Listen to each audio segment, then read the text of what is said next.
ओम नमो भगवते वासुदेवाय।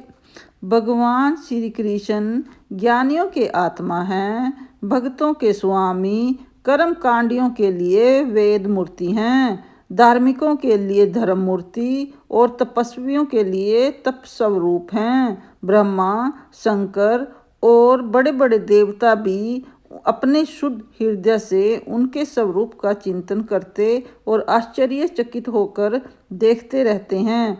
वे मुझ पर अपने अनुग्रह की प्रसाद की वर्षा करें, जो समस्त संपत्तियों की स्वामिनी लक्ष्मी देवी के पति हैं, समस्त योगों के भोगता एवं फलदाता, प्रजा के रक्षक, सबके अंतर्यामी और समस्त लोकों के पालन करता है, तथा पृथ्वी देवी के स्वामी, जिन्होंने यदुवंश में प्रकट होकर अंधक, वृषणी एवं यदुवंश के लोगों की रक्षा की है, तथा जो उन लोगों के एकमात्र आश्चर्य रहे हैं।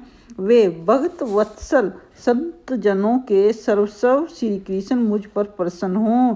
विद्वान पुरुष जिनके चरण कमलों के चिंतन रूप समाधि से शुद्ध हुई बुद्धि के द्वारा आत्म तत्व का साक्षात्कार करते हैं, तथा उनके दर्शन के अनंतर अपनी अपनी मति और रुचि के अनुसार जिनके स्वरूप का वर्णन करते हैं, वे प्रेम और मुक्ति को लुटाने वाले भगवान श्री कृष्ण मुझ पर प्रसन्न हों।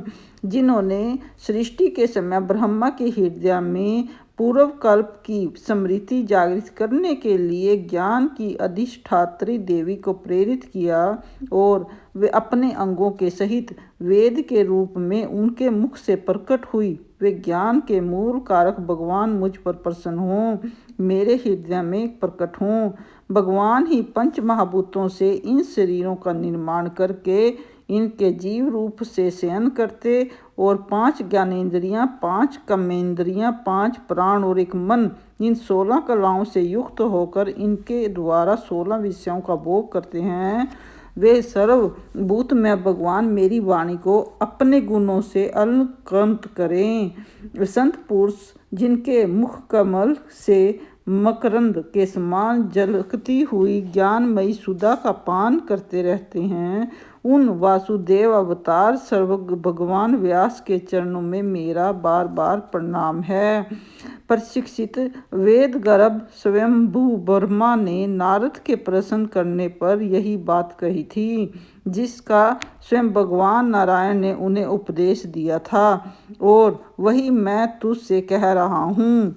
ओम नमो भगवते वासुदेवाय।